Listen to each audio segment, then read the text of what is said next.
estar filmando. Bueno, estas son las cosas que pasan en vivo, mi querida Sofi. La verdad es que ya después de los 3 jalones de pelos que nos has dado, uno es la cuestión de la memoria y el otro el ingenio cultural, y el mundo es nuestro.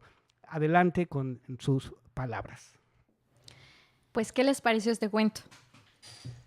Sí, primero que te felicito, es un hermoso cuento que has escogido para compartirnos a todos y que según mi apreciación, este cuento describe todas las facetas que un ser humano puede tener y todas las actitudes que un ser humano puede tener en la vida.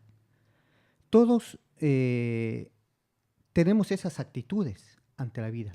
Todos esos 5 o 6 miles de hombres que has descrito están en nosotros mismos. Todos los días nosotros somos ese hombrecito. Todos los días. Hasta porque todos los días nosotros tenemos la oportunidad de escoger, de jugar, de traicionar, de amar, de unirnos, de caminar o dormirnos, ¿no? Entonces me parece ese cuento muy, muy, muy interesante, cómo describe las facetas que un ser humano puede tener en la vida. Sí, la verdad es que, como decía Franz, el cuento representa un solo hombre, que es el hombre genérico, por sus diferentes etapas. Hay un autor español que se llama José Ortega y Gasset, que ha escrito un pequeño cuento que se llama La perspectiva. Saca a sus alumnos... Lo traigo para la próxima vez, no lo cuentes. De acuerdo, pues te lo dejo ahí. Pues yo también te voy a recomendar unos cuentos Claro. de un escritor ecuatoriano desaparecido hace mucho tiempo, desapareció muy joven. Pablo Palacio se llama este escritor y él tiene un bonito libro de cuentos que podrías leerlo también, que te va a dar muchas cosas. Hay un cuento de él que me quedó mucho en la memoria que se llama Un hombre muerto a puntapiés y que todavía esas imágenes que él me regaló con ese cuento me siguen acompañando, ¿no? Vale la pena, te sugiero que si puedes, Claro que sí. le veas a La Palacio. próxima ocasión traigo esos 2 cuentos en español para completarlo, porque sus sugerencias son siempre bienvenidas. Y esta es la participación, la dinámica que buscamos hacer. Aquí somos, aquí estamos. Nous sommes ici nous sommes. Y bien, pues para enlazar, después de un atento agradecimiento a Sofi Velasco, y el apoyo que he recibido de ella ha sido súper genial. Es una colaboradora, miembro del equipo que vamos a dar de alta en esta estación. Qué barbaridad, cómo se oye. Pero les voy a decir una cosa. Las cuestiones en el radio no se pueden hacer unipersonales.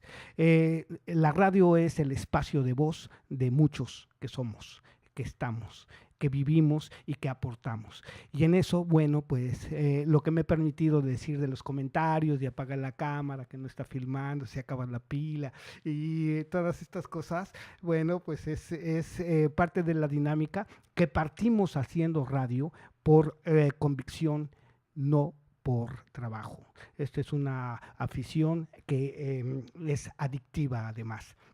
Bien, pues agradecemos muchísimo a Sofi Velasco. Si algo quieren decir, yo voy a dar entrada a la sección de José Francisco Rodríguez Queiroga con una canción que viene de un grupo también alternativo de España. Y bueno, son cataluños refugiados en Madrid, ya te darás cuenta. Sofi, tú tienes la palabra, tienes esto y tú nos das la indicación para darle entrada a la siguiente sección.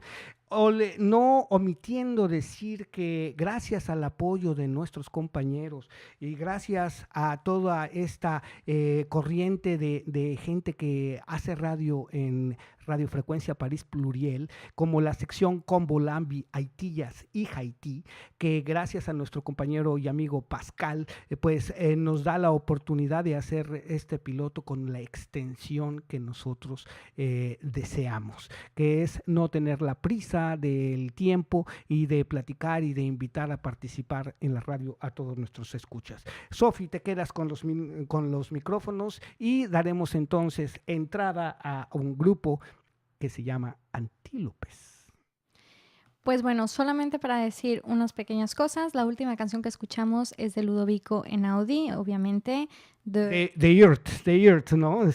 Prelude, The Earth Prelude, de Ludovico Einaudi, que también es un compositor increíble, que os recomiendo mucho, porque el crédito hay que dárselo a cada uno de los músicos. Y para recordarles por última vez la enigma de la que esperamos una respuesta. Alors, je voulais rajouter que la chanson qu'on vient d'entendre, c'est une chanson de Ludovico Einaudi qui s'appelle The Earth Prelude. Et en fait, je voulais vous rappeler aussi l'énigme. On attend vos réponses sur cette petite énigme de Voltaire. Alors, je vous la répète. 5 voyelles, une consonne, en français compose mon nom. Et je porte sur ma personne de quoi l'écrire sans crayon. Qui suis-je? Sin más, les agradezco a todos ustedes de haber escuchado esta sección de cuentos, pero Aquí estamos continúa. Entonces, no se vayan, quédense aquí. Je vous remercie énormément d'avoir écouté cette petite section des contes pour adultes et enfants. Mais ici nous sommes continue, alors restez avec nous.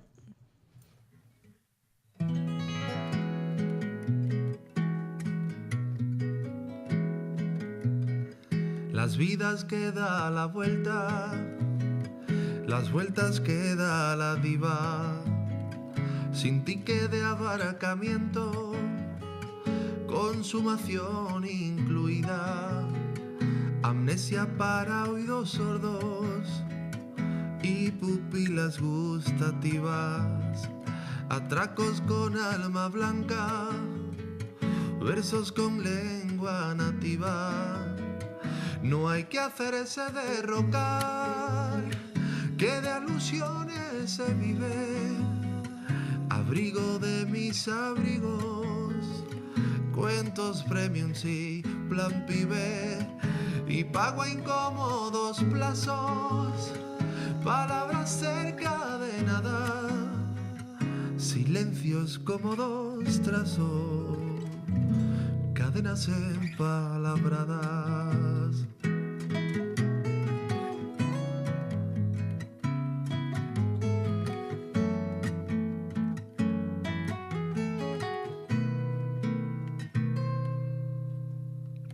Te escribo herido diario, acaso obras maestras, como por harto de magia, desde antros de que anochezcas, jugando a los cautos locos, mi ficha en noches de choque, un braille de fin de curso, pero tú no te Sófocles.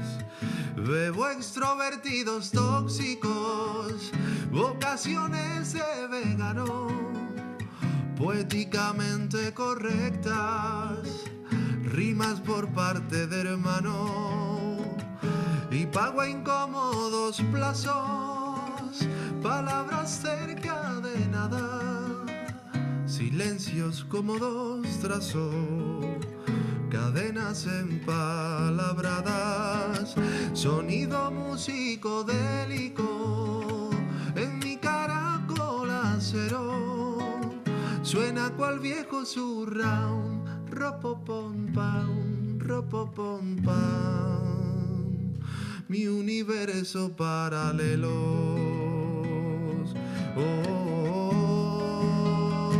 y pago a incómodos plazos, palabras cerca de nada, silencios cómodos trazos,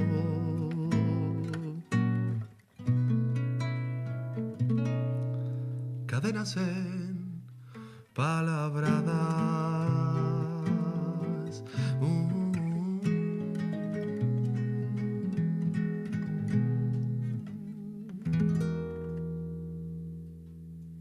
Mes chers auditeurs, nous avons écouté Antylopes. Estimados radioescuchas, escuchamos Antílopes, un grupo refugiado en Madrid, pero procedente del norte de la España, la Cataluña.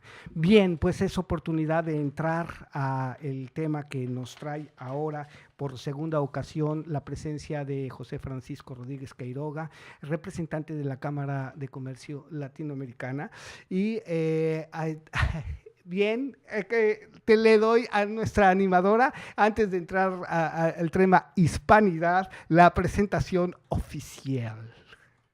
Déjame decirte que antes de presentarte oficialmente te voy a corregir oficialmente, porque me acaban de corregir oficialmente a mí también, que no es Queiroga, es Queiruga.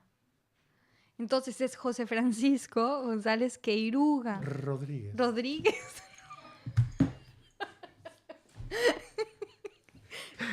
Nótese que todos nos decimos o creemos personas de verdaderamente inteligentes. Y Es necesario que te busques un seidón. Sí, mira, que muchas veces el mío no lo pueden pronunciar, Juanito Guanabacoa, pero como no hay reparo en eso, me dicen a veces guaguancó o qué cosas como esas. Así es que... Es que mira, en México hay una canción que dice te voy a cambiar el nombre y yo creo que la tenemos arraigada. Eso es. Bueno, Sofi, caray. Doy la introducción entonces ahora sí con todas las disculpas habidas y por haber, mi querido Rodríguez Queiruga. Fíjate, ya me salió bien y eso que no lo estoy leyendo. Bien, doy la introducción y dejo entonces la coordinación de esto, lo que puede ser precisamente un debate interesante por lo que nos toca a todos de la actualidad de este tema, hispanidad, hispanismo. Bien, pero haciendo el recuento como habíamos comentado hace unos días, mi querido, por eso es más fácil decirle mi querido tocayo, Pepe Pancho. Vamos a hacer un poco de historia. La Cámara de Comercio de Latinoamérica se fundió en 1929. Me vas corrigiendo si no me equivoco. El Comité Internacional por la Defensa del Trabajo Intelectual y el Consejo de la Europa son organismos que han tenido que ver mucho en los temas y en la estructura cultural como presencia de la Cámara. También la cuestión de la Alianza del Pacífico entre Chile, Colombia, México y Perú ha tenido una presencia en cuanto a la cuestión cultural y comercial que realizan los trabajos de la Cámara. Y en esto también algo muy importante que también nos mete al tema que vamos a hacer es el análisis lingüístico y de comportamiento, para hacer el español un vector de influencia política y económica. En esto, pues yo me atrevo a citar ya como una frase, la hispanidad o hispanismo es un modo de estar frente al mundo. Y en eso somos muchos, somos distintos y hay en la idea contenidas muchas otras que han dejado una identidad y que también entran al campo del debate. Así es que tocaremos ahora informaciones de Fortunata y Jacinta, que es un personaje inspirado en Benito Pérez Galdós, el escritor, Paloma Álvarez, Paloma Pájaro, también su seudónimo, con la que hemos ya hecho un intento de interacción cultural a través del internet. Tocaremos también los extractos de la entrevista realizada a Aníbal Garzón en Cataluña. Y bien, pues dejo en la mesa a Sofi para que haga la presentación y vaya dándole secuencia a esta intervención de nuestro compañero, amigo, y al que le agradezco también la invitación del viernes, que fue una de las cosas que tenemos que promover. Por la boca muere el pez, pero también por la boca se hace uno rey. Se hace uno rey y disfruta de lo que es la culinaria. Bien, pues Sofi, entramos a este tema y el micrófono es de ustedes, en tanto arreglo aquí las cuestiones. Bueno, pues ya dijimos que estamos aquí con José Francisco Rodríguez Queiruga y con nuestro amigo Franz Conde para hablar de hispanidad, ¿no? Et du coup, en fait, on est là avec nos amis et nos invités, José Francisco Rodríguez Queiruga et Franz Conde. José Francisco est en fait à la... ¿Cómo es? A la chambre, Ajá, c'est la chambre de commerce latino-américaine. Et Franz Conde, en fait, c'est notre artiste plasticien équatorien qui était invité dans la première partie de cette émission. Alors, on est là pour parler avec eux d'hispanité. Muchas gracias por habernos invitado, por estar aquí con mi amigo Franz, que no ha venido de Ecuador hoy, pero que tiene sus raíces en Ecuador profundamente, que ha pasado por España durante 15 años y que ahora nos acompaña en Francia. Ya nos lo contó en la primera parte del programa. Bien, en relación a la hispanidad o a la acción de la Cámara de Comercio Latinoamericana, hay que decir que la Cámara nació en el año 29, como dijo bien Juanito, el 9 de abril. Fue un diplomático francés el que la fundó, la Cámara. Él había estado en puesto en diferentes países en América y sintió que había un proceso de financiarización de la economía que se estaba produciendo con una dominación muy importante de los países anglosajones y sobre todo de Estados Unidos. Consideró que era muy importante que se crease una estructura que fuese más flexible que lo que él ocupaba antes como embajador. Las embajadas tenían una cierta rigidez a la hora de poder actuar. Tienen el poder de representación, pero no de acción. Y a través de la Cámara creía que podía ayudar a la implantación de empresas francesas en diferentes países latinoamericanos con el fin de mantener una presencia francesa y europea que no fuera solo norteamericana.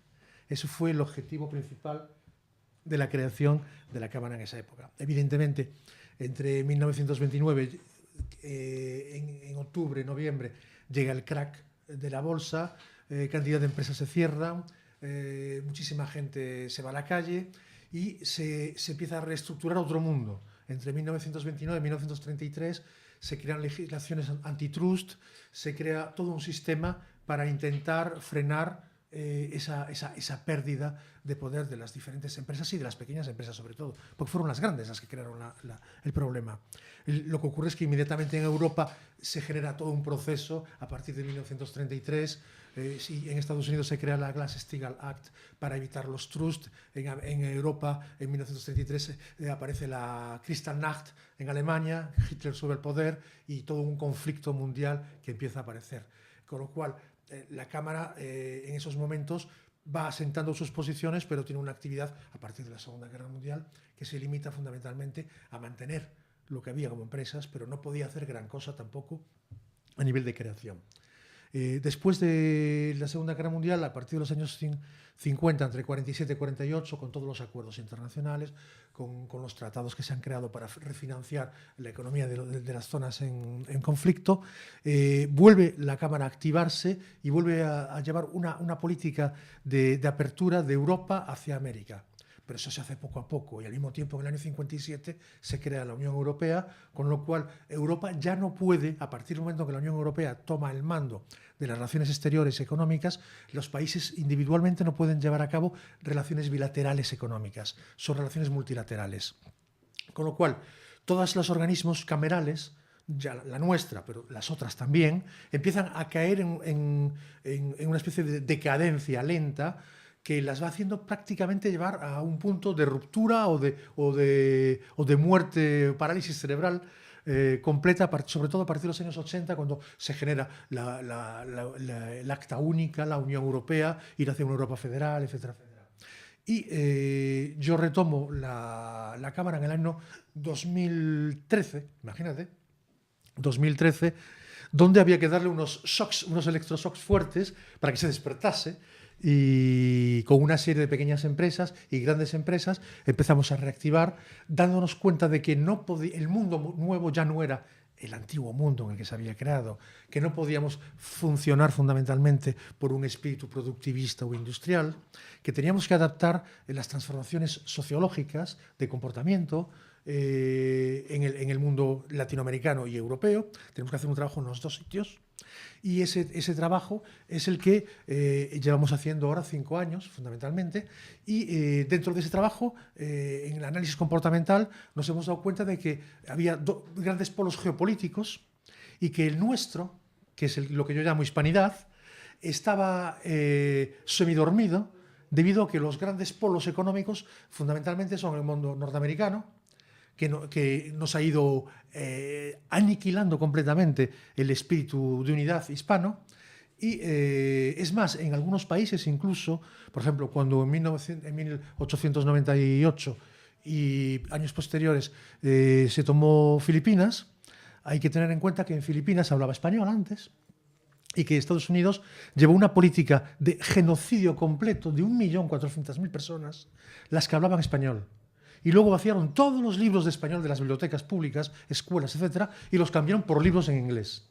Para que te des cuenta hasta qué punto después nos ha sido muy difícil de decir, somos hispanos y tenemos que unirnos frente a algo. Pero, ¿quiénes somos? El problema principal era saber quiénes somos, en tanto que hispanos. Por el momento lo que nos une mucho es la lengua, y por eso para mí uno de los caballos de batalla ha sido reivindicar la fuerza de una lengua, que al mismo tiempo la lengua siempre es vehículo de comunicación, de cultura y de tradición, y por lo tanto de un espíritu preexistente.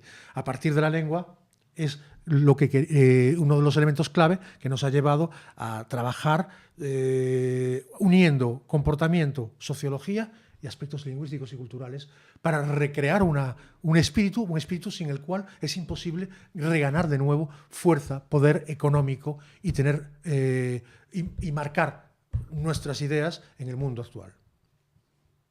Bien, y ya dentro de esta lucha que ha dado una identidad y que no es nada más de un sector, sino de pueblos, podemos tener ya un panorama un poco más complejo. Son los argumentos emocionales, los argumentos subjetivos y bueno, el sentimiento de pertenencia y a una comunidad o un país como tal, y esto se va desarrollando en los nuevos estados políticos y va a transformándose también en este discurso de una integración y de una nueva visión de lo que podría llegar a tratarse ya desde el punto de vista geoestratégico, geopolítico, como el Estado depredador contra el Estado propiciatorio, y ver todo aquello que en los momentos difíciles que vivimos con la presencia del Imperio Español se fue transformando en riqueza, se fue transformando en esa identidad que bien, si tiene los tragos amargos, como decía Franz al inicio, esas violaciones individuales, también florecieron nuestras universidades, florecieron las campañas de integración, porque tenemos algo que no se tuvo en los imperios sajones, que fue la eliminación selectiva. Nosotros tuvimos sincronismo religioso, tuvimos integración y mestizaje. Y todo esto, bueno, cambia la cara del mundo y nos hace ver de alguna manera de forma diferente. No sé, ¿quieres participar? Es interesante eso que dices, Juanito. Históricamente, una de las cosas que caracterizan a América Latina y su liga con España y que nos diferencian del resto del mundo y de las otras colonizaciones es que en América el colonizador fue recibido como Dios. Entonces, no hubo resistencia, sino que al inicio, cuando llegan los españoles a México, llegan y está volviendo Quetzalcóatl, ¿no? Entonces, esa primera recepción cambió un poco el curso de las cosas. Ya luego se dieron cuenta que estos tenían oro, etcétera, y entonces ahí ya se viene el conquistador que manifiesta su conquista, ¿no? Pero en la approche que tenemos los latinoamericanos o los que nacimos en América, está esa recepción, y es una recepción que seguimos teniendo hasta la fecha, porque somos un pueblo, o sea, y cuando digo un pueblo hablo de toda Latinoamérica, que fue conquistado, pero que aceptó la conquista de una manera diferente. Básicamente tenemos somos incluso hoy en día hasta un poco malinchistas. Todo aquel extranjero que llega a nuestro país es visto como base casi como Dios, porque traemos eso muy arraigado dentro de nosotros mismos, ¿no?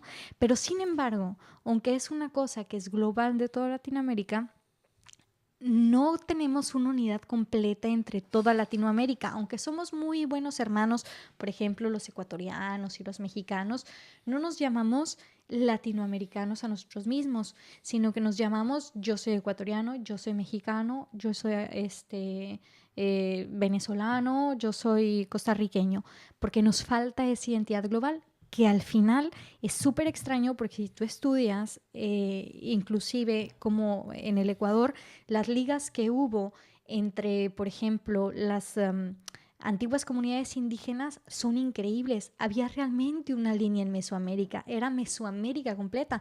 El color rojo, por ejemplo, que utilizamos en las pirámides en México, que fue utilizado por mayas, aztecas, etcétera, viene del Ecuador, porque había esa liga de Mesoamérica, aunque había culturas diferentes. Era Mesoamérica, era un comercio general. Lo hemos perdido.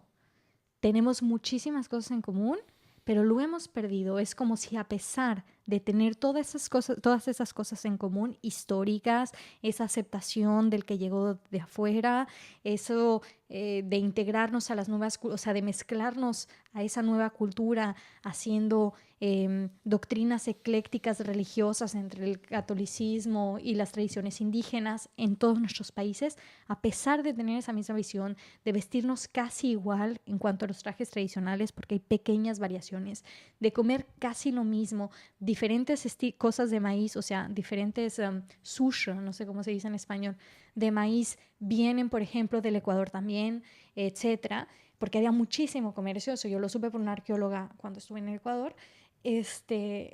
Nos olvidamos completamente de esa unión y la unión hace la fuerza. Si América hoy en día, si el mundo hispano hoy en día quiere utilizar todos los atús que tiene, porque somos muchísimos que hablamos lengua hispana, tenemos que entender que la unión hace la fuerza. Vean simplemente el problema que hay en Europa. Europa no está unida. Los europeos no se llaman europeos, son franceses, alemanes, portugueses, españoles. Esa falta de noción de identidad común hace que hoy en día Europa tenga los problemas que tiene y que se fragmente. Si nosotros entendemos y aprendemos de la historia que la unión hace la fuerza, podríamos ser súper fuertes y súper potentes. El mundo hispano tiene todo. Tiene todos los recursos naturales, tiene un enriquecimiento de cultura inmenso. El lenguaje español es uno de los más ricos del mundo. Tenemos muchísimo talento, ya lo hablamos. Una creatividad genial, porque de un chicle lo volvemos, bueno, el pegamento más eficaz de la tierra, ¿no? Es en serio. Entonces nos falta esa unión, que es lo único que los sajones sí tienen. Unión entre ellos. Bueno, aquí hay que ver también que es una nueva deconstrucción de la visión histórica. Yo voy a decir una cosa, el poder no es un ejercicio espiritual, el poder es un ejercicio físico de imposición y vamos a ver que haciendo un análisis más frío de la historia, la conquista se realizó, por ejemplo, en México, con 200 españoles y tlaxcaltecas y mazaguas y todos los que estaban sufriendo la imposición del imperio de Tenochtitlán, vieron esto como una posibilidad de liberación. Entonces, es increíble pensar, porque así nos lo han hecho ver, de decir, no, fue un fratricidio. No, vinieron y acabaron con nosotros. No, tampoco. Esas cuestiones de poder se ejercieron con mecánica de guerra, con mecánica de negociaciones, con mecánica de interpretaciones que a su vez florecieron en los diccionarios que se hicieron de las lenguas autóctonas, que ni Harvard lo tenía. Que la universidad en Bolivia, una de las primeras, que no existían todavía grandes ciudades y se hicieron aquí.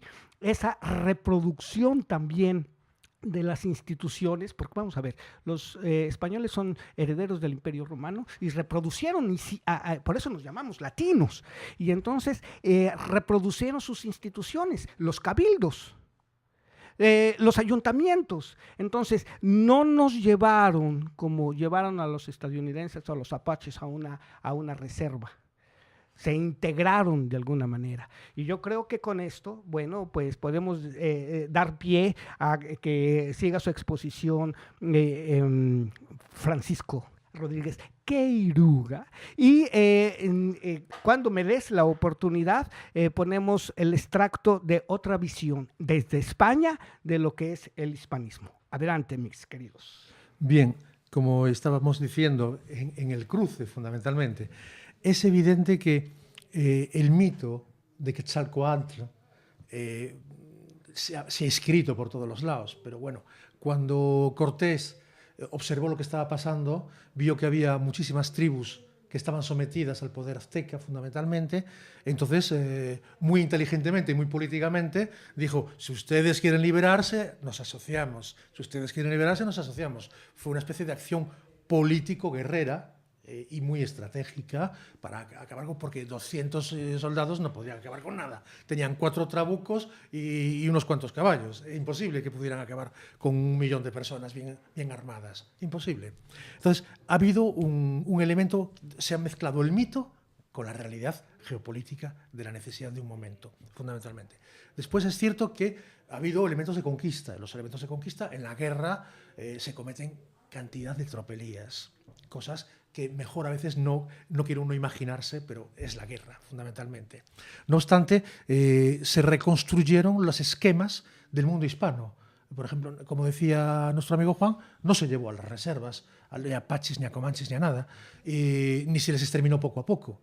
Porque hoy en día se habla de la unidad del mundo anglosajón en Estados Unidos, y es porque el mundo anglosajón se ha configurado de los anglos que fueron viniendo de Europa, y mientras que se fue echando a los nativos indígenas, hacían unas reservas hasta prácticamente eliminarlos. Hace 20 años, en las últimas estadísticas que se tenían, en Estados Unidos solo quedaba 1,5% de indígenas.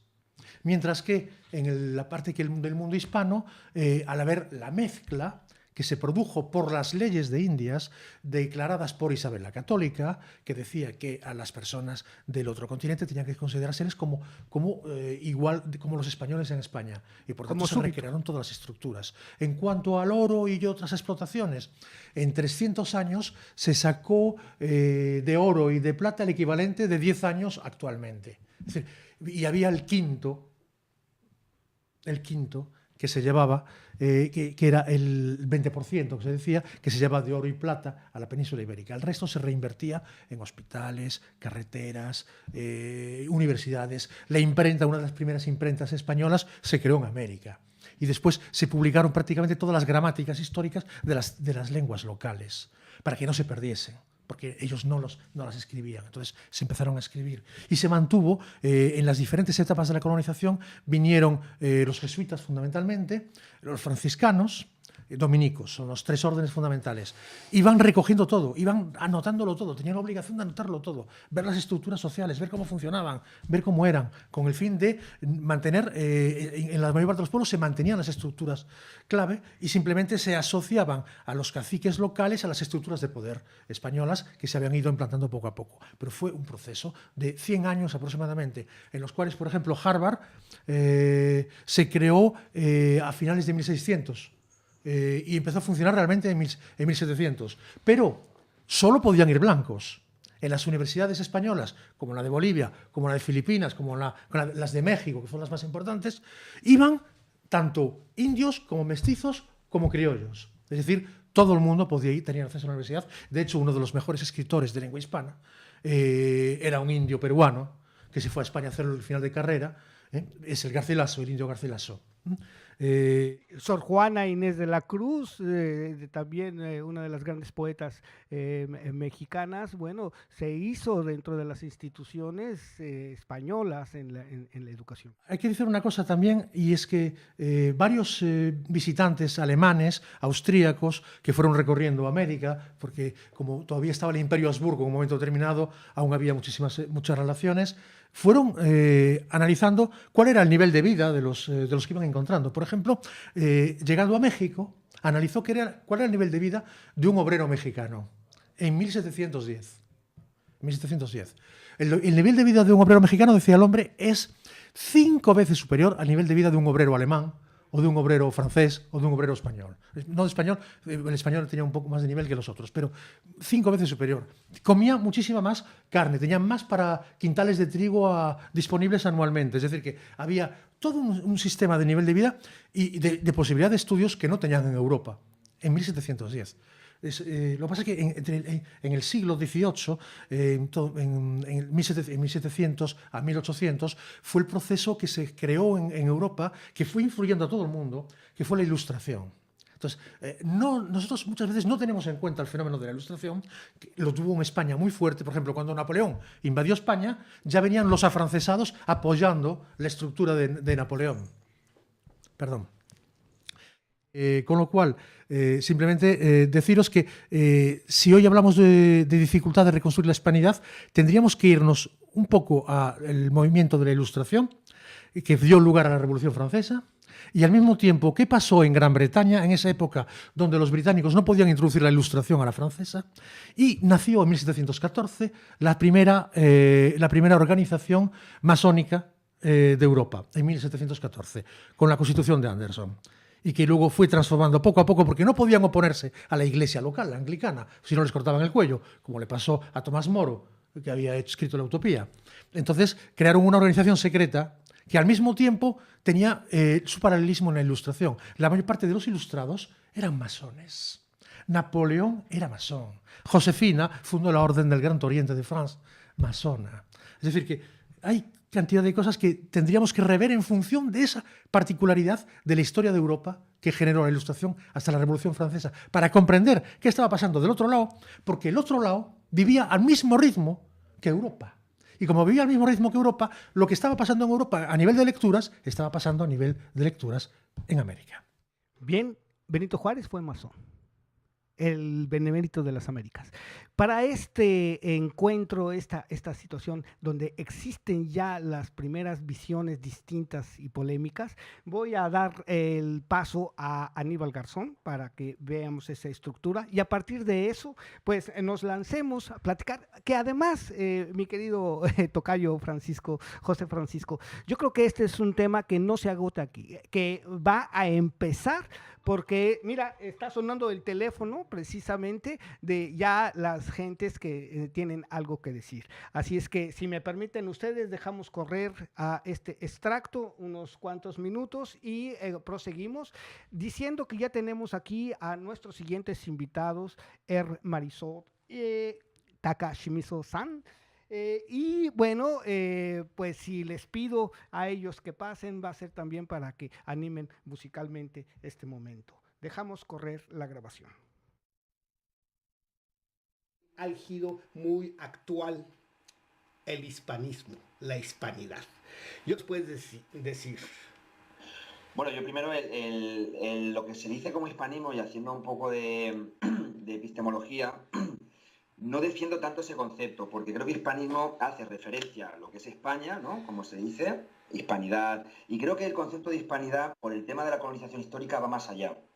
Es un tema multicultural. Es un tema que proviene, el concepto de hispanidad hace referencia todavía a la colonización. Tenemos que tener en cuenta que ir mucho más allá. No es la hispanidad de América Latina, de Portugal y de España y de Andorra, porque hace referencia a un centro-periferia que es España, ¿no? Y hispanidad. Por eso el concepto no me gusta en sí. Lo que es la multiculturalidad, que es la riqueza de América Latina, ¿no? Lo que se le llama Avia Yala, ¿no? Como concepto ¿no? de culturas indígenas, tenemos que tener en cuenta esa riqueza que hay, pero sobre todo el concepto de hispanidad lo podemos ver a nivel cultural, pero a nivel político. Y yo creo que a nivel político no ha habido una revisión. Cuando el 12 de octubre creo que tendría que ser un día de memoria, de reconocimiento, pero para conocer todo lo que hubo de genocidio detrás. Lo que son, y desde aquí, desde el Estado español lo sabemos, ¿no? Lo que son nuestros antepasados, de las barbaridades que se hicieron con la Inquisición y en América Latina y toda esa represión. Ha habido países que han pedido perdón con el tema de la colonización en sus antiguas colonias. En España nunca se ha pedido perdón. Y el 12 de octubre se ve como un día de fiesta, de relaciones culturales, cuando fue un día de esclavitud. fue un día del inicio de la esclavitud, del inicio de quitar las reservas a los pueblos indígenas. Y todo eso sabemos que es algo de historia, pero se tiene que dar a conocer en los libros. El tema de hispanidad, que ya simplemente digan en las escuelas, y volvemos un poco al tema de las escuelas porque es importante la dimensión educativa, y que en un libro digan el descubrimiento de América y no digan la colonización de América, y eso lo hemos vivido y se vive en los libros de historia de aquí, en el Estado español, me parece algo pues patético para crear conciencia crítica en las nuevas generaciones sobre lo que pasó en la historia. Tenemos que ser conscientes de, vas a pueblos de América Latina y de zonas rurales y te hablan todavía de eso, porque todavía se acaba reproduciendo, la hispanidad reproduce, el concepto de hispanidad, la aristocracia, donde a mí me decían, cuando iba para allá en América Latina viviendo, que qué bueno un español, qué bien, y había el sentimiento todavía de, a lo mejor un ciudadano de Bolivia, que veía superioridad a un español y a un indígena, aymara, lo veía como inferior. Por lo tanto, eso quiere decir que la cosmovisión de la colonización sigue todavía en ese concepto de hispanidad. Cuenta que en todo ese concepto de hispanidad hubo cosas positivas y además incluso la esclavitud a veces española no fue tanto como un exterminio como llevó a caso a lo mejor los ingleses en el norte de América. También hubo otro tipo de control, hubo otra... O sea, que eso hay que tenerlo en cuenta. Yo creo que al final el tema de la hispanidad es importante ver todo lo que hubo positivo y todo lo que hubo pues negativo. Y esa es la verdadera deculturación que hay que hacer. Que, por ejemplo, salga el 12 de octubre, lo que digo, y salga el rey de España y parece todavía, ¿no?, que represente esa colonización, igual que pueden hacer los británicos, el Imperio Británico, pues hay que tener en cuenta eso, ¿no? Eso a nivel político. A nivel cultural, el mestizaje, que sea así. Yo creo que al final la hispanidad no tiene que ser, parece que sea de traer materia prima de América Latina y ya está. Hay muchos conocimientos. Yo en la hispanidad creo que hace falta trabajar lo que la colonización también aportó a estas sociedades, pero no a nivel malo, sino a nivel bueno. La gente no sabe ni que la patata viene de América Latina, ni que el tomate, de que aquí nos moríamos de hambre, de que llevamos las fiebres a América Latina. Todo eso tiene que estar en conocimiento de la opinión. La hispanidad tiene que ser un tema de pueblos, un tema de unificación de pueblos, como decimos, la cercanía que hay ahora mismo del pueblo español que pueda haber con tal, pero no olvidar nunca la historia. Aquí en el caso catalán, y entrevisté a un compañero que analizó toda la colonización de la burguesía catalana, que se llaman los indianos, en el siglo XIX en América Latina. Mucha gente desconoce eso. Y Cataluña se industrializó y fue la parte ahora mismo económica más potente del Estado español por la colonización que llevó en Cuba.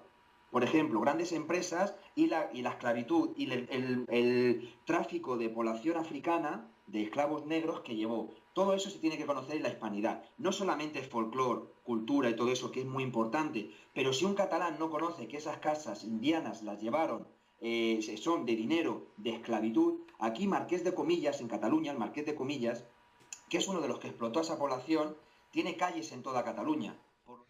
Bien, pues vemos ahorita que es polémico, que la información en pleno siglo XX está fragmentada, que hay defensores de ambos lados de este campo de batalla de ideas que se han desarrollado y que muchas veces persisten en el mito, en la creencia, muchas veces en el peligro de las fake news que ahora tenemos y de la historia contada desde intereses.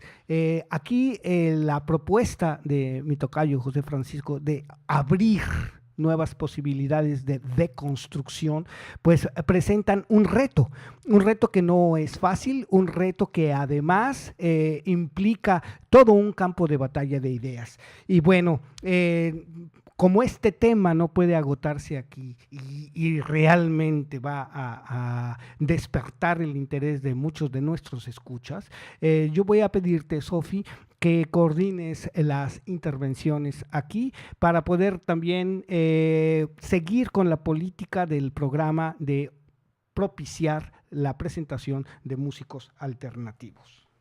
Claro que sí, pues mira, para seguir con este tema polémico, ahora sí que ni tanto que queme al santo, ni tanto que no lo alumbre. Yo creo que de todas las cosas, o sea, nada es 100% bueno y nada es 100% malo, y todas las personas son buenas hasta que quieran dejar de serlas, ¿no? Entonces, yo creo que la intervención de España, por ejemplo, en Latinoamérica, tuvo muchísimas cosas buenas, pero como lo decíamos ahorita fuera del aire, está dentro del hombre, no está, o sea, no viene innato del hombre el ser altruista. El hombre, lo que tiene innato, lo que es innato al hombre, realmente es la ley de sobrevivencia, ¿no? El hombre quiere sobrevivir, él y que los suyos sobrevivan. Entonces, que exista por ahí en cualquier tipo de sistema, cultura o etcétera, un listo que encuentre la manera de abusar del sistema para sobrevivir el mejor con los suyos, es innato del hombre. El problema está en el hombre mismo. Ya luego que hay hombres más evolucionados que trabajan poco a poco, que su humanidad, que su conciencia social, etcétera, pues es lógico. Pero yo creo que uno de los graves problemas de la hispanidad que crea esta diferencia es eso, es que sí, ciertamente hubo muchos abusos de uno, pero no se tiene uno que quedar solo con lo malo. Es cierto que también trajeron otras cosas, trajeron el lenguaje, trajeron educación de cierta manera, pero yo creo que tener presente las dos visiones es interesante, porque de las dos cosas vienen cosas buenas y fluctuantes, ¿no? Habla, Franz, habla. Bueno, antes de nada quisiera decir que yo me siento halagado al compartir esta mesa con José Francisco Queiroga. Es un amigo personal, es un amigo que quiero y respeto mucho por su capacidad de hacer las cosas. Ustedes lo han visto, es un hombre de muchos datos y tiene muchas cosas, y le he oído su concepto de hispanidad y le he oído también sus elementos que defienden ese concepto de hispanidad. Y he oído también un poco el audio que oímos, que se podría decir está un poco contrapuesto. Yo creo que quiero decir que en principio a mí me parece muy buena la idea de José Francisco, porque se basa en la unión, se basa en la cooperación, se basa en la hermandad de ciertas cosas. Pero también tengo que decir que el tema no abarca eso, no abarca. Si hablamos de hispanidad para España, abarca. Pero si queremos en esa palabra, en esa etimología, incluir a Latinoamérica, ya no abarca, ya no le alcanza. Latinoamérica sobrepasa ese término. Entonces yo pienso que es cuestión de la etimología. Quizás encontrar un término que sí abarque a Latinoamérica y a España. El término hispanidad pienso que no queda muy pequeño para abarcar esas dos grandes realidades. Y luego los detalles habría que verlos, pero en principio pienso que el término simplemente no es que esté bueno ni que esté malo, simplemente que no abarca. Es cierto lo que dices, que América Latina es o sea, precisamente como somos mezcla y como es ecléctico y como tenemos, o sea, somos mestizos de diferentes culturas y eso, podemos sentir que dejamos fuera si solo decimos la palabra hispanidad por su etimología base.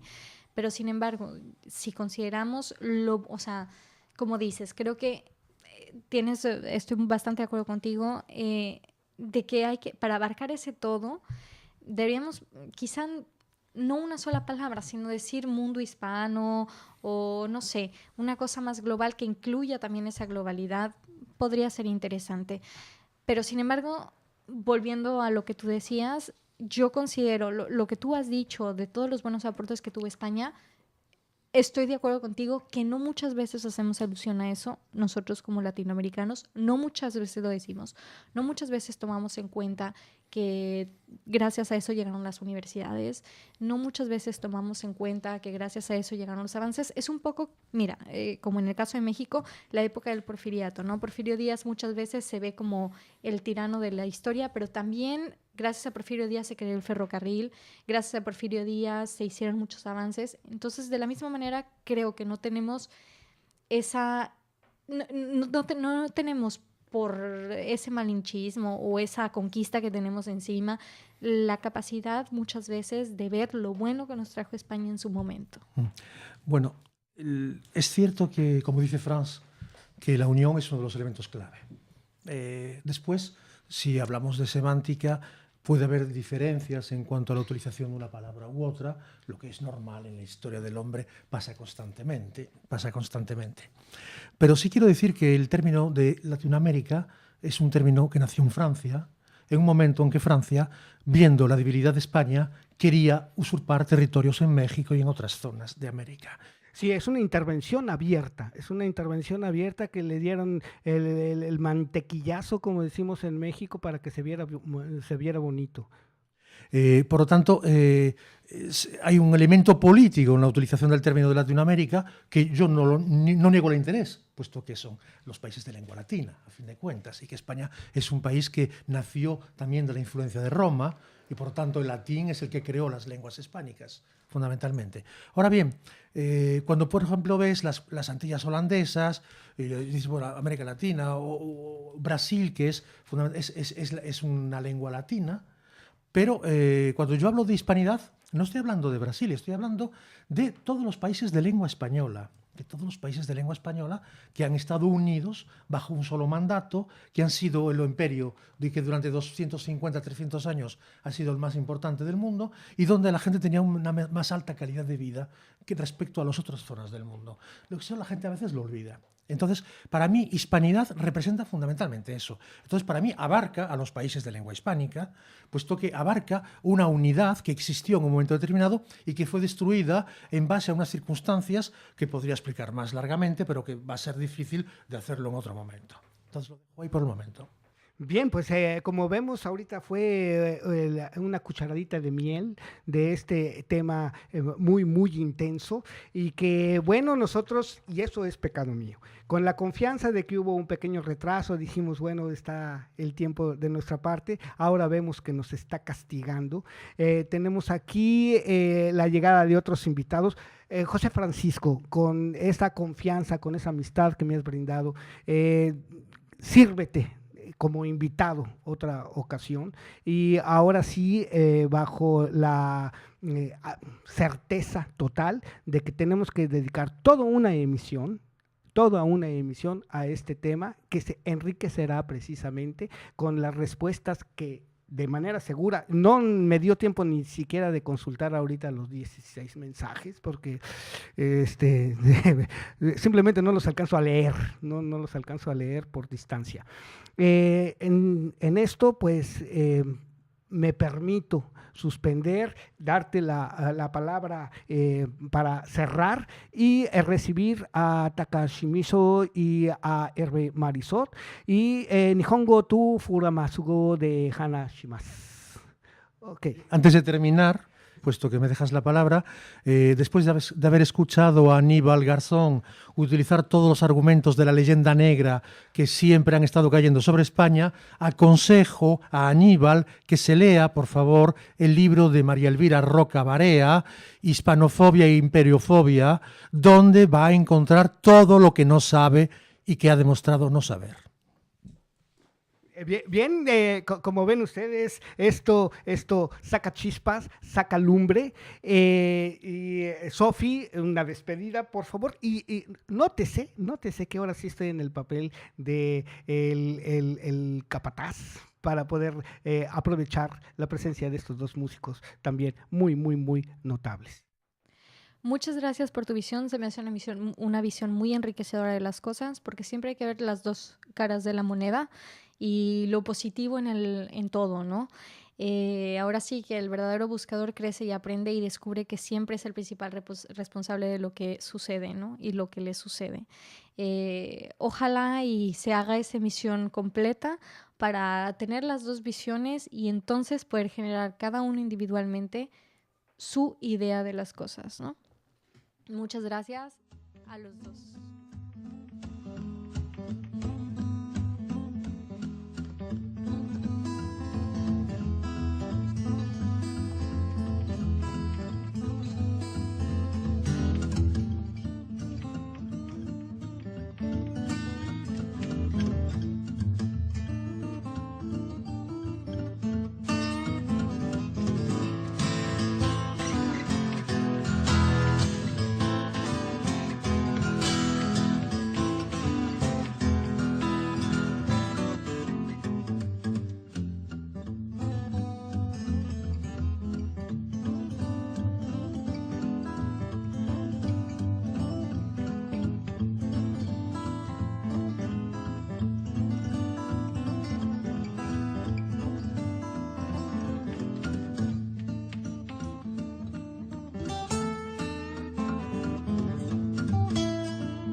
Bueno, pues para entrar precisamente a esta sección de música, acabamos de escuchar a dos músicos japoneses.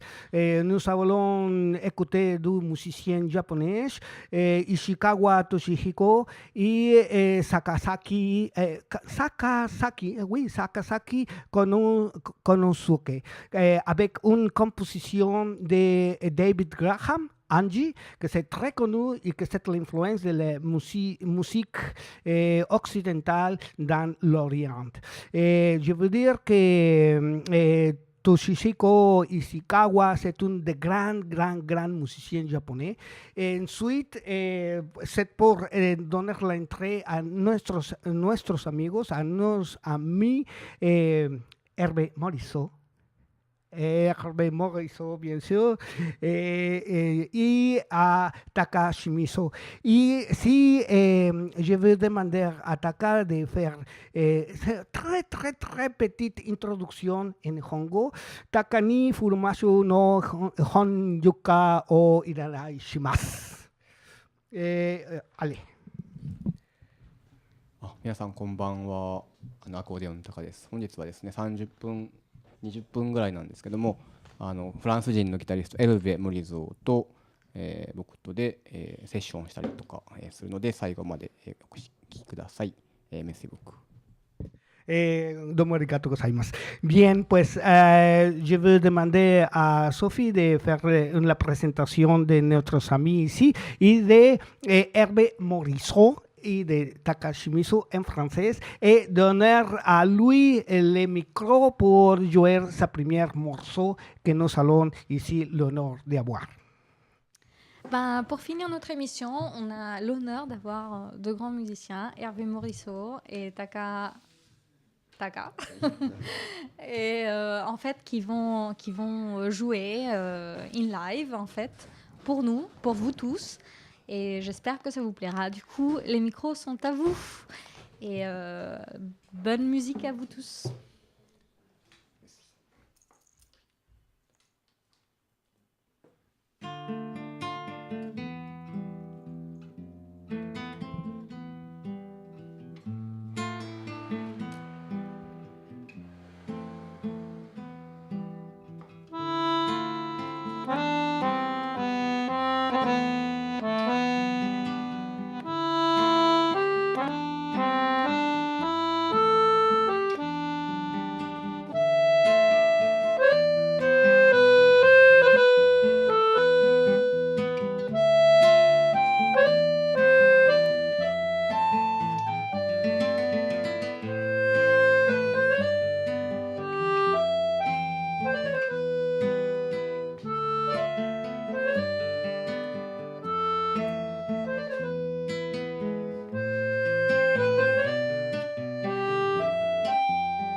Merci beaucoup, ça sonne super, super nice, rythmique.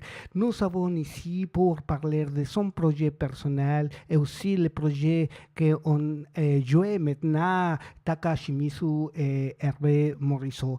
Nous avons écouté, c'est quelle pièce que nous avons écouté? Raconte un peu des histoires et comme vous pourriez se rendre compte, vous êtes dans le studio, vous êtes le propriétaire du micro. Allez-y. Ma composition est une lettre de pierre en français. En japonais, c'est Ishi no Tegami. J'ai composé il y a 6 mois.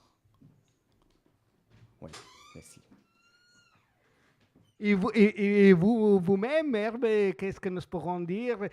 Ça se dit que pour jouer sa musique, nous avons le temps. Mais aussi, c'est très intéressant de connaître votre projet personnel, votre projet ensemble, des présentations que vous avez fait pour que les personnes, les auditeurs, on connaît où est-ce qu'on peut trouver à cette musicien très inspiré. Alors écoutez, bah oui, bien sûr, je vais vous parler un petit peu peut-être de notre travail avec Taka. En fait, Taka, moi, c'est quelqu'un que je connais depuis une quinzaine d'années. On s'est rencontrés à Paris. Il venait d'arriver du Japon, il venait de s'installer. Et moi, j'étais à Paris aussi depuis quelques années, puisque j'habitais en Bourgogne avant ça. Je faisais de la musique là-bas. Et voilà, on s'est rencontrés auprès d'un chanteur qui faisait ses propres chansons, franco-polonais. Et puis, on est resté comme ça en lien pendant une fois que Taka a arrêté la collaboration avec ce chanteur. Il est parti. Taka, il est parti surtout pour faire son propre projet parce qu'il voulait faire ses compositions, il voulait faire ses albums, son travail, ce qu'il a fait depuis de manière excellente. Donc, on a continué à rester en contact pendant des années après le travail avec ce chanteur. Et puis, à un moment donné, on s'est remis à travailler ensemble sur les albums de Taka. Moi, j'ai participé à plusieurs séances de studio, donc à plusieurs enregistrements de ces albums. Et puis, petit à petit aussi, on s'est mis à faire des concerts ensemble, en duo, en trio, au quartet, etc. Différentes formules, puisque Taka, il a pas mal de projets différents. Voilà, donc maintenant, je commence à être bien familier avec l'univers de Taka, et puis il est très productif, donc il y a toujours des nouvelles choses qui arrivent, des compositions, des projets, voilà. Il vous en parlera aussi certainement. Ben parfait, tenez-nous au courant parce que votre musique est super agréable, super apaisante. Du coup, je pense qu'il y a plein de gens qui vont être intéressés, qui nous écoutent maintenant, à vous entendre en live si vous avez des concerts ou quoi que ce soit. La dernière fois, Taka nous avait déjà annoncé un concert qu'il a eu vendredi, c'est ça? Avant-hier. Qu'est-ce qu'on a comme concert alors qui arrive? Bistro Pyramide, mais c'était changé. Oui, mais le prochain alors? Le prochain sera le Péniche Marcounet. Le 7 dimanche. Dimanche 7 avril. Avril pour le brunch, voilà, pour le brunch. Et c'est où? Vraiment côté de métro Pont-Marie.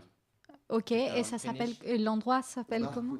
Péniche Marcounet, c'est un super endroit où il y a tous les jazzmen de Paris et d'ailleurs qui jouent là-bas, parce que c'est un pôle où les musiciens se retrouvent, et puis une excellente programmation toute l'année. Super, du coup, Péniche Marcounet, dimanche 7 avril pour le brunch. Oui, 12h jusqu'à 15h. Alors, vous pouvez tous bruncher jusqu'à 15h en attendant venez Taka. bruncher avec nous. Et super. On est au bord de la Seine, c'est magnifique. En plus, le printemps, il fera beau, du soleil, avec cette musique, excellent. Je pense que c'est le meilleur bon plan que vous pouvez avoir pour dimanche 7 dans la péniche Marcounet. Je vous laisse les micros pour votre prochaine chanson. Pendant qu'on est sur l'agenda, il y en a un juste après que je vais faire moi, le 13, avec mon duo de guitare, parce que là j'ai une guitare 7 cordes pour les gens. Voilà, je vous montre la 7e corde. C'est elle la coupable. Donc je vais avoir un concert le 13, donc quelques jours après celui de Taka. Et là, ça sera au Zocalo. Zocalo, c'est avec un endroit d'inspiration mexicaine. franco-mexicaine. Voilà. Et c'est rue Pix-et-Récourt. Métro. Paris À Paris, 20e. c'est les métros. Alors, métro, c'est plutôt Place des Fêtes ou Télégraphe. Place des Fêtes ou Télégraphe. Le Zocalo. 13 avril, 20h30. Et le duo de guitare, il s'appelle Hair Brothers. Voilà. Ok, ben maintenant vous le savez aussi. Ça, c'est les prochains concerts. Ben super. Ben à vous de jouer. Oui. Donc nous allons jouer à Kaze no Tani, le morceau que j'ai composé il y a déjà 15 ans. Ça date. Oui. Un morceau j'ai dédié à un film qui s'appelle... Toi, c'est toujours les images. Hein. T'as qu'à les images, les films. Mais bon, j'ai fait pour dédier à un film qui s'appelle La vallée de vent de Nausicaa par Hayao Miyazaki.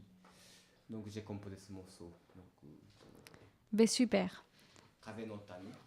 On laisse du coup le public s'imaginer les images de ce film, les images que tu as imaginées en regardant le film. Ouais. Allez.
Clap, clap, clap, clap, clap.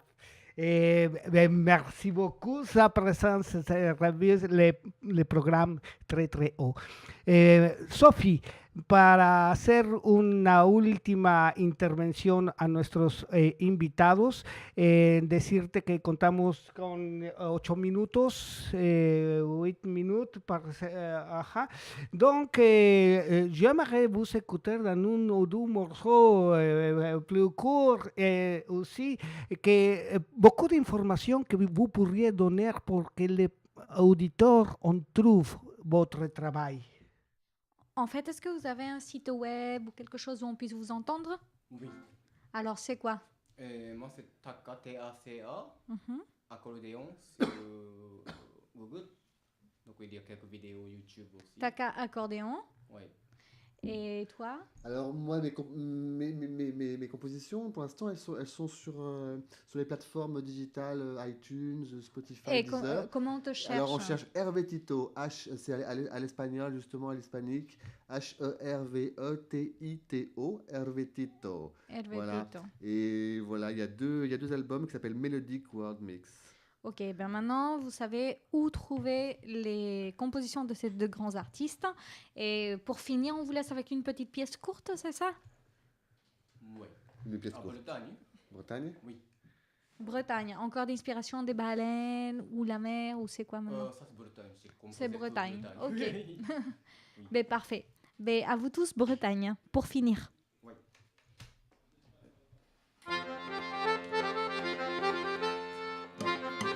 Thank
Bien, pues hemos llegado al final de esta émission. Je vous remercie beaucoup. Aussi, pour dire quelque chose les dernières minutes, s'il vous plaît. Ensuite, nous avons l'engagement de vous inviter encore, mais aujourd'hui a été tellement les problèmes de l'arrivée de notre invité, le retard, les personnes qui ont dit qu'elles ne viennent pas et on était venus. Donc, nous avons fait les magiques. Domo arigato gozaimasu. ありがとうございました。 On reviendra te voir, merci. Merci Au revoir. beaucoup à tous les deux. Avec votre dernière chanson en Bretagne, vous nous avez fait... je ne peux plus parler, j'ai parlé pendant 3 heures. Bref, vous nous avez fait danser avec Bretagne. Merci beaucoup d'avoir été là avec nous, d'avoir venu. On vous attend prochainement. On ira vous entendre dans vos concerts.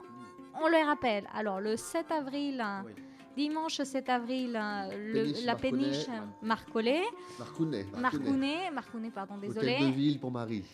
Jusqu'à 15h30, c'est ça 15h. C'est ça. 12h, 15h. 12h, 15h. Et ton Et concert moi, c'est le 13 avril, samedi 13 avril, 20h30, au Zocalo, rue Pix-et-Récourt, Paris, métro, place des Fêtes, Télégraphe. Super, ben on sera nombreux. Merci beaucoup encore et merci à vous tous, les auditeurs, pour nous avoir entendus. Aquí somos, aquí estamos. Nous sommes ici nous sommes. Réémission de 29 mars 2019. Voilà, bye bye, à la próxima.